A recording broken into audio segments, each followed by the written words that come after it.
el Estado no da respuesta a sus necesidades de seguridad, entonces es necesario armarnos nosotros mismos, impartir justicia por nosotros mismos y desde luego, ya que el Estado no lo hace y otros lo hacen, pues no juzgar a aquellos que se dan a la tarea de, comillas, limpiar aquellos elementos indeseables.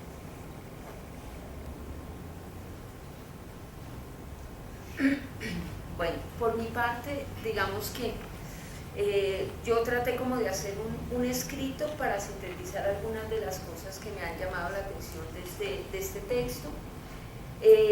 Yo creo que el modo como lo estamos presentando corresponde al trabajo que hemos hecho con el profesor Carlos Mario, y ha sido un poco como tratar de mirar entre todos un asunto, y eso hace que el profesor nos haya propuesto como trabajo que cada uno de nosotros diéramos una mirada del texto, una mirada crítica del texto, para tratar de escudriñar algunas cosas de él. Entonces me parece que en esa lógica debe ser entendida la intervención que voy a hacer ahora.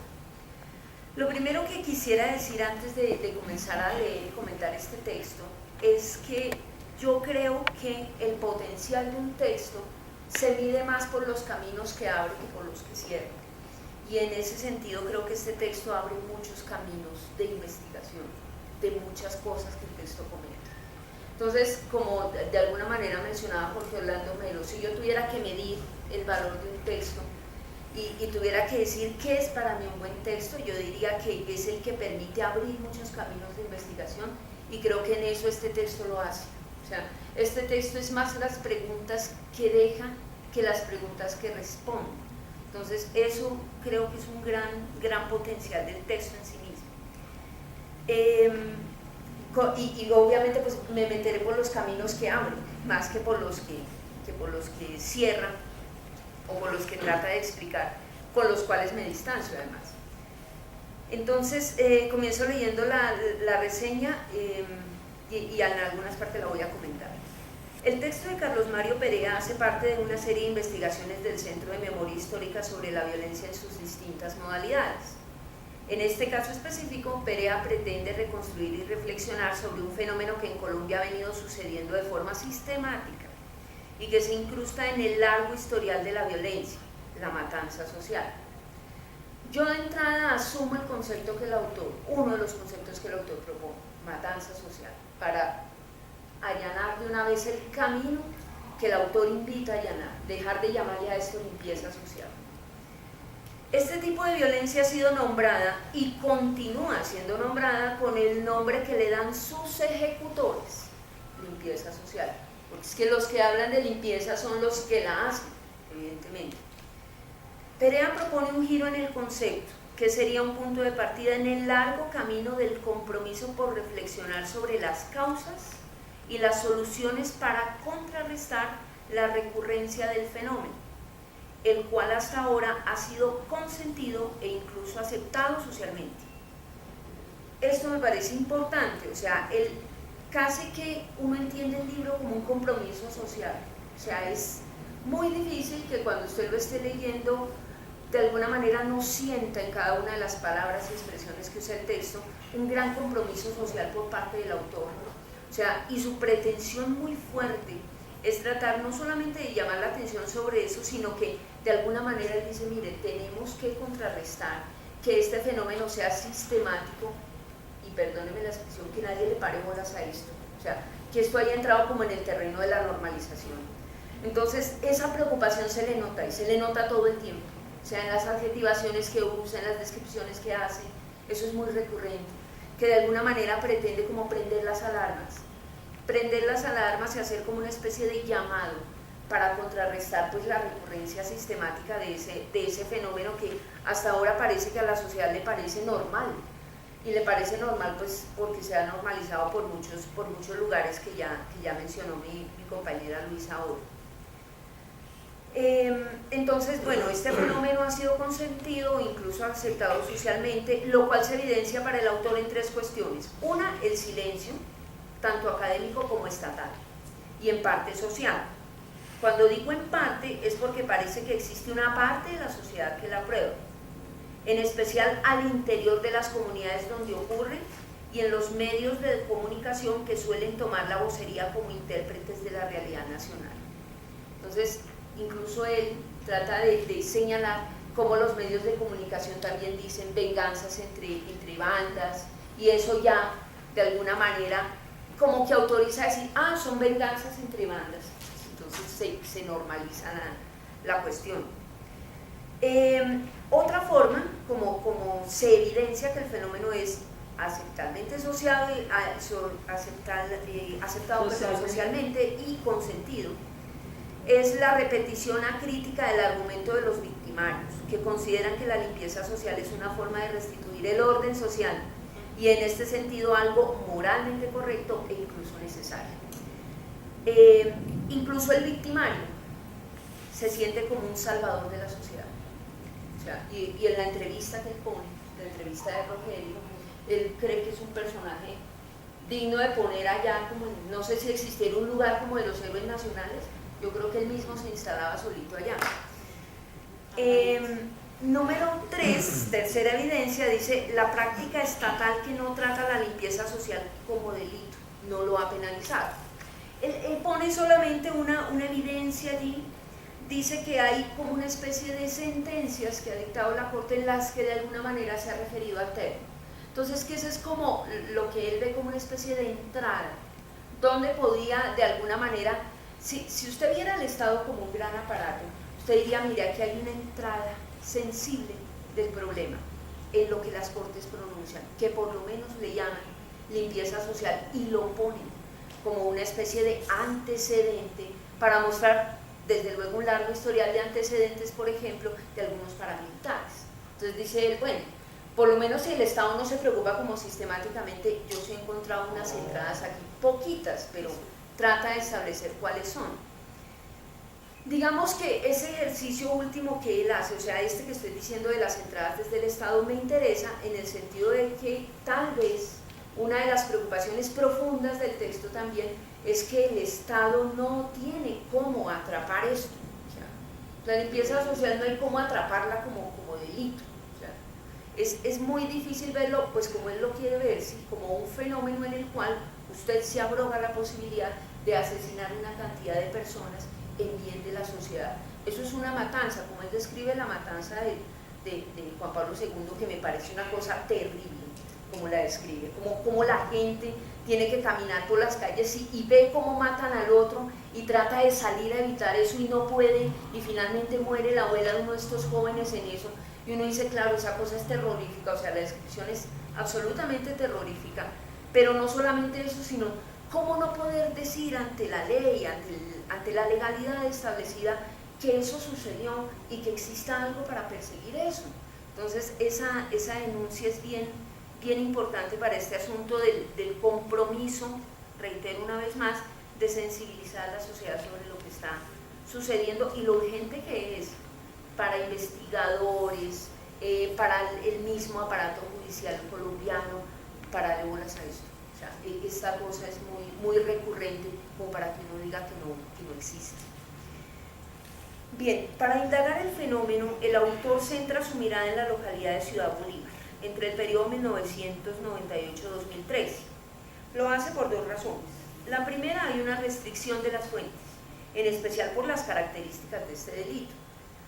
Pues uno entiende, o sea, el modo como se hace, pues sí, eso hace difícil coger una fuente asible, entonces pues parece que la más asible entonces, o sea, la que más le permite trabajar al autor esto, es una sistematización que fue hecha por el CINEP en un banco de datos llamado Noche y Niebla, donde incluso el autor coge la cronología que tiene ese banco de datos, porque es lo que le permite de alguna manera pues reconstruir el fenómeno académicamente, digámoslo así. Digamos que como el segundo corte que le permite al autor hacer, además voy a decirlo así, de haber escogido Ciudad Bolívar en ese periodo, además de la fuente, de la restricción de la fuente del CINEP, la segunda razón por la que escoge esto es que para él dice, además basado en esos datos, que Ciudad Bolívar es la localidad donde se concentra la recurrencia del fenómeno en Bogotá en esos años, entre el 98 y el 2013, con un 28%. Entonces esto lo autoriza a irse por el camino de Ciudad Bolívar como objeto central que permite develar el fenómeno de la matanza social. La posición ética de Perea es notoria desde el inicio del texto. Esta posición se trasluce en su indignación, que se manifiesta cuando emparenta la matanza social con el exterminio judío por parte del régimen nazi, o incluso el exterminio de los tutsis por parte del régimen hutu. Según Perea, estos fenómenos tuvieron una raíz común, la estigmatización. Y así, Perea inscribe también la matanza de Ciudad Bolívar entre 1998 y 2013 en la historia de la humanidad, como otra página de la misma ignominia. O sea, para él hay como un historial largo y allí el capítulo, digámoslo así, en Colombia sería ese, ¿cierto? Su aporte a lo que se podría llamar la historia de la ignominia de la humanidad en general. La propuesta de Perea es robarle este fenómeno al olvido, sacar a la luz a las víctimas y sus identidades, a los acontecimientos como la masacre del barrio Juan Pablo II y a los victimarios que, a pesar de las dificultades para acceder a sus verdaderas identidades, también deben salir a la luz. El autor obviamente no lo va a decir con nombres propios, pero sí sugiere: aquí se recolectó dinero y el panadero de este barrio hizo no sé qué. O sea, allí trata de arrojar alguna luz sobre quién puede ser el victimario, que al parecer es una de las partes más complejas de esto. Por el lado de la investigación social, la propuesta de Perea va a ser responder la pregunta: ¿cuál es la verdad de la matanza social en Ciudad Bolívar? Y por su conducto, ¿cuál es la verdad de su ocurrencia en Colombia? Aquí hay una idea: coger Ciudad Bolívar, extrapolar algunas hipótesis que se hacen allí para poner el fenómeno en proyección nacional, en proyección Colombia. Esta pregunta propiamente histórica es la que empieza a ser problemática en la investigación, en especial porque la respuesta adquiere una fusión con lo ético. Para mí este es el primer problema que hay acá, lo cual limita la explicación, pues la primera y casi la única respuesta que da Perea para escudriñar la verdad de la matanza social es la estigmatización. Para el autor este es el factor fundamental que conduce no solo a la aceptación del fenómeno, sino a su explicación.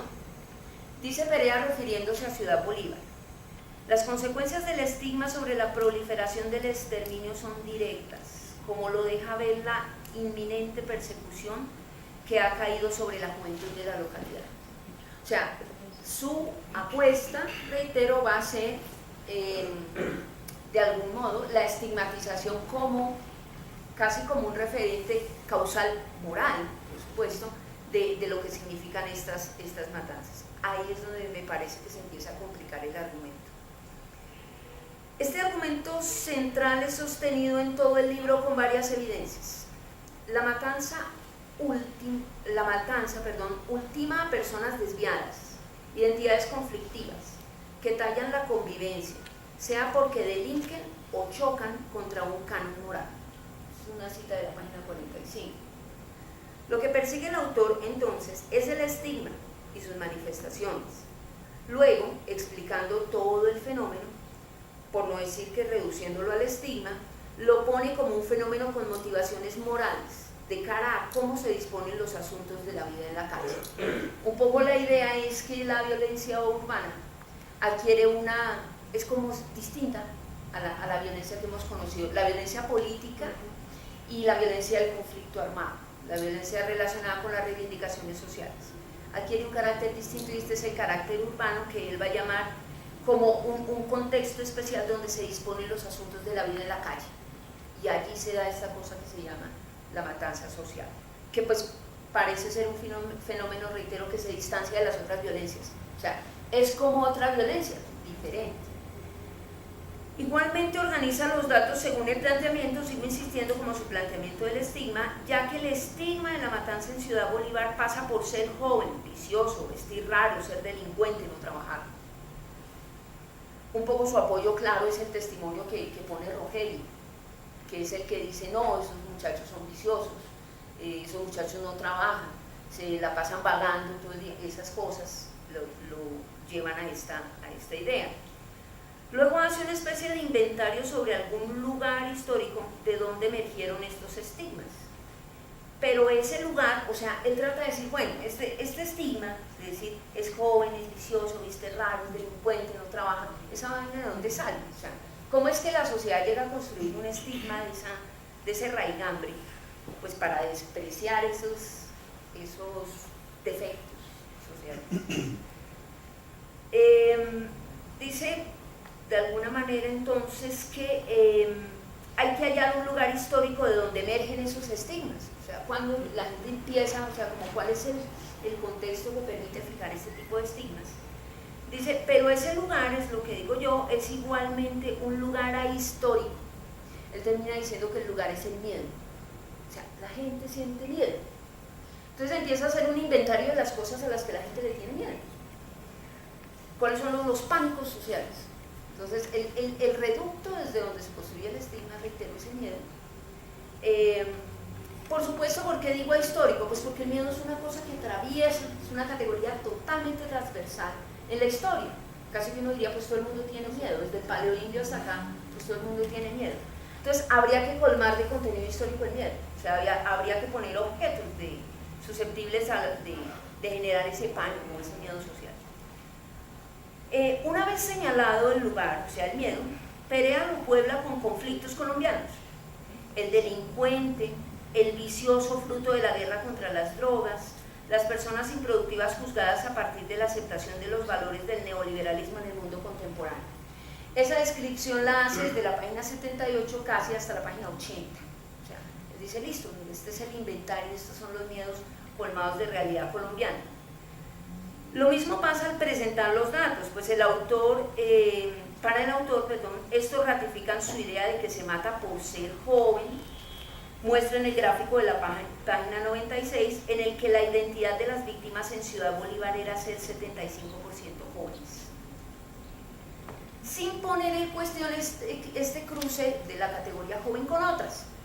Entonces resulta que en el cuadro, cuando uno lo ve, cuando uno ve el gráfico, entonces dice joven, dice delincuente, dice traficante, o no me acuerdo si es traficante o microtráfico o asociado con el microtráfico, joven consumidor, joven delincuente, pero la pregunta que a uno se le ocurre es, y es que entre la categoría joven y las otras no hay cruces, o sea, no hay un joven que sea a la vez consumidor, no hay un joven que a la vez, por decir algo, trafique, no hay un joven que robe, o sea, ¿por qué no cruzar esta categoría joven con las demás?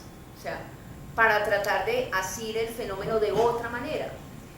Digamos que es un poco también usar los datos de otro, yo entiendo que son los datos del CINEP, pero es que estos cruces serían importantes para darle otro giro a la mirada de esa realidad. Luego digo, bueno, 75% jóvenes, dije, sin poner en cuestión el cruce de esta categoría con otras. Su condena al Estado y sus omisiones legales queda en sospecha por estar del lado de los victimarios. Esto es lo que me parece interesante. Resulta que él dice que el Estado como que no le ha parado bolas a este fenómeno, ¿no? Como dije al principio. Pero pone una sospecha, esa sospecha me parece interesante. Él dice, pero es que hay gente de la policía que participa en eso. O sea, hay gente que va y ayuda a hacer las batidas.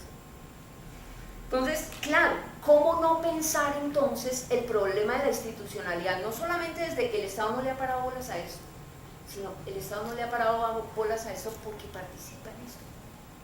Entonces, ¿por qué no cruzar esas dos cosas? O sea, ¿cómo es que el Estado no le para bolas? La explicación es no le ha parado bolas a esto porque hay unos de los suyos que también le hacen a la cosa, es porque se parece mucho a la pregunta del fenómeno del paramilitarismo. O sea, el Estado no le para bolas al paramilitarismo porque también allana el camino de las masacres paramilitares. O sea, es un poco lo que mi sospecha es. Él lanza un dato interesante, pero sí sería muy ilustrativo cruzar esto. O sea, ¿por qué no lo cruzamos? ¿Por qué no pensamos el problema como puesto en las dos miras? Yo digo, este interesante punto es uno de los que menos desarrolla. Pues la idea no es poner el problema ni en clave política, ni en clave de la violencia clásica del conflicto armado. Entonces, un poco por huir de eso, imagino yo, o sea, al menos de la sospecha que uno se lleva, por huir de la clave política y por huir de la clave de la violencia clásica, entonces no hago un cruce que empieza a ser muy evidente. O sea, que lo que muestra él en los datos, en las crónicas que la gente dice, es muy evidente. Entonces, es tan evidente que cualquier investigador diría, hombre, yo me la juego por mirar ese cruce. Bien, por estas razones, digo yo, se desperdician ricos testimonios y fuentes, como el testimonio de Rogelio, titulado Árbol que no da fruto hay que cortar. La frase es tremenda, tremenda y simbólicamente tiene una carga terrible. Donde el informante Rogelio describe varios hechos que darían lugar a una investigación más contextualizada del fenómeno de la matanza social. El problema de los ladrones y el vicio en Ciudad Bolívar. Su relato, el relato de Rogelio, arranca por decir aquí hay ladrones y vicio. Bien, ese es como el testimonio tosudo de lo que existe ahí. Hay microtráfico. Él dice, mire, hay muchos chinos de estos que compran y el que se enriquece es el jíbaro. Entonces, resulta que estos chinos roban, lo que uno termina pensando, pero la plata es para el jíbaro. Entonces, si el que traza réditos de eso es el jíbaro, entonces, ¿por qué no jugársela, reitero, por abrir una investigación de esa relación de la matanza social con el fenómeno del microtráfico, por ejemplo? Por decir algo. Entonces, la fuente, reitero, es muy rica en eso. El modo como los comerciantes ponen los matones como ejecutores, porque es que parece que esta violencia, esta matanza social pasa es como por una especie de mercenarios. Ellos dicen, la gente estaba cansada, los comerciantes de este sector se reunieron plata y pagaron un tipo. O sea, parece que ellos mismos no se vuelven los ejecutores, consiguen mercenarios sociales. Entonces, aquí hay una conexión donde hay unos que hacen el trabajito sucio que no hacen los otros. Rogelio es uno de ellos, además. O sea, a uno le queda claro en el relato que Rogelio es uno de los que hace el trabajito y a veces también hace, calibra rutas, ¿no? Calibra rutas, vende dulce y hace trabajitos de estos. O sea, esa es la sospecha del relato que él dice, y además su vida misma también es como muy ilustrativa de eso. Los comerciantes ponen a los matones como ejecutores, lo que pone a la matanza social en la gran cadena de mercenarios. Pues es claro en el testimonio, que el estigma de matar al que no sirve se hace realidad cuando los comerciantes ponen 300.000. O sea, una cosa es que, como dice Luisa, yo diga, ay sí, mira, esos tipos hay que matar porque no sirven para nada. Pero otra cosa es, y eso parece colegirse de todos los relatos que el profe coloca ahí, es que una cosa es que yo diga que esos manes merecen matarlos y otra cosa que yo salga y los mate. El que yo salga y los mate parece que está mediado porque alguien ponga la plata para que yo vaya y me la juegue y vaya y haga la limpieza. O sea, como que nadie hace la limpieza en modo heroico. Yo voy a salir esta noche y voy a limpiar el mundo. No, o sea, parece que hay un trámite ahí de las economías ilegales que se sirven de estos estigmas. O sea, es como si cogieran el estigma y lo pasaran del foro a la realidad, mediación dinero. O sea, mediación, encontrar a alguien que vaya y haga eso. Porque pues yo puedo detestar y puedo decir sí, incluso lo que nos decía Luisa en el foro, que también me parece escabroso, que Perea es que casi que uno termina diciendo, mire, es que Perea de pronto se beneficia de esto porque para defender a los manes. O sea, para que la gente termine diciendo eso, por eso digo, para que la gente termine diciendo eso, ¿sí? Que eso es normal. O sea, cuando uno ve eso, a uno no se le hace raro el comentario en la sociedad colombiana. Pero es que una cosa es echarlo en el foro y otra que alguien echa a rodar eso y diga, me voy a cargar un fierro y esta noche me voy de cacería. Eso parece que tiene que ver con otras mediaciones. Entonces es esa cosa la que me llama la atención y creo que hay que ponerle cuidado a eso, reitero. O sea, Rogelio se la juega solo cuando los comerciantes le ponen 300.000.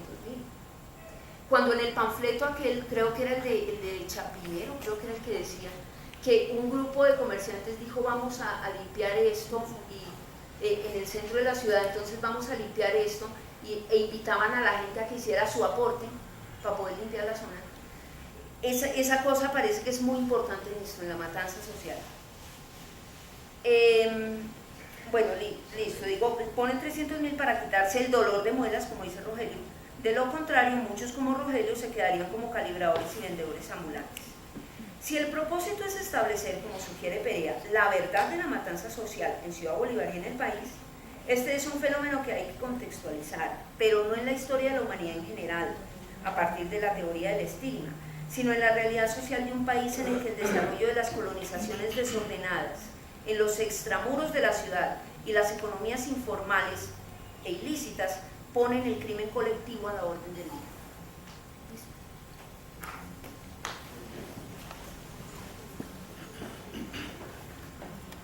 Buenos días a los compañeros que no he saludado. Buenos días.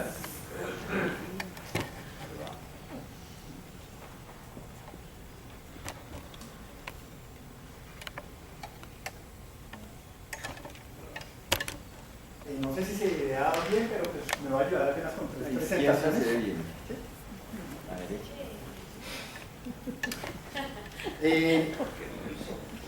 Quiero reiterar una vez más lo que ya dijeron las compañeras y el profe.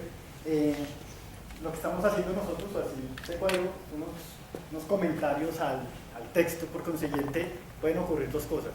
Encontrarse puntos comunes que ustedes dirán, pero eso ya lo dijo fulanita, ¿cierto? Esa es una cuestión.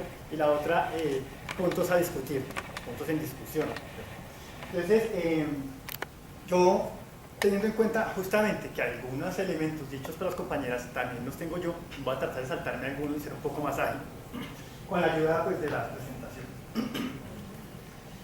Por ejemplo, la parte de presentar del libro, pues obviamente no la voy a hacer, pero voy a pasar, para poder ver.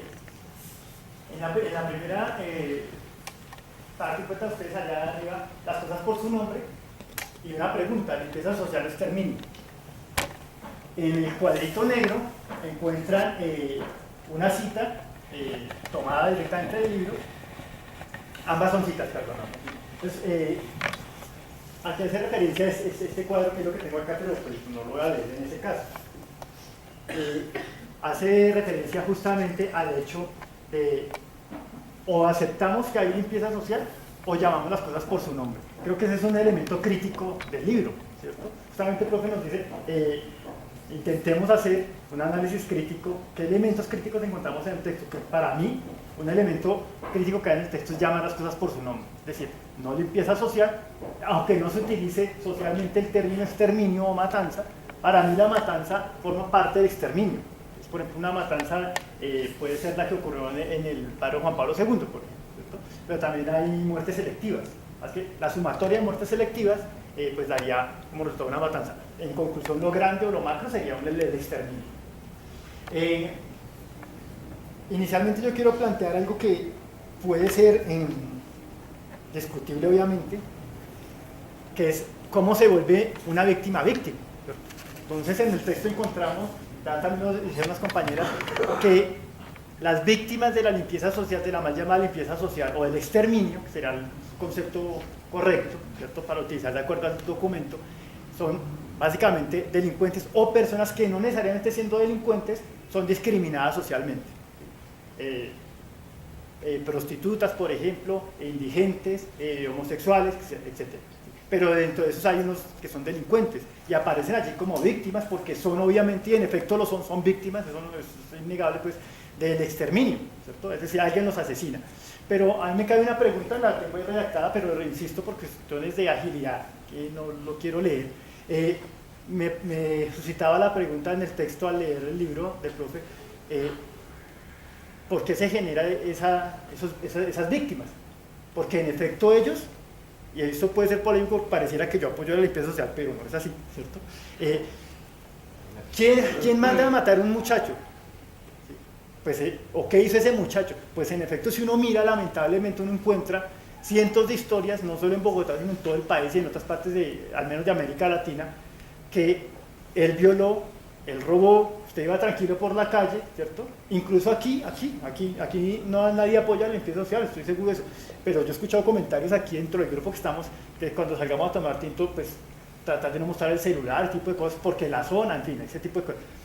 Pues socialmente lo tenemos incorporado en la cabeza, lamentablemente, esa situación, y en efecto ocurre. Es decir, yo lo que quiero establecer es una cadena una espiral de violencia, ¿cierto? Más o menos lo que intenté hacer acá, ¿cierto? No sé si también se vea Yo sí perfectamente la observo acá, ¿cierto? La espiral de la violencia es, en efecto, antes de que asesinen a un muchacho, lamentablemente él hizo algo, ¿sí? Algo que, o sea, una acción-reacción, pero esa dupla. O sea, no es de gratis que asesinan al delincuente. Pero además del delincuente juvenil, que la mayoría son jóvenes, una categoría de delincuencia juvenil, perdón, la mayoría, hay otros, insisto, por ahí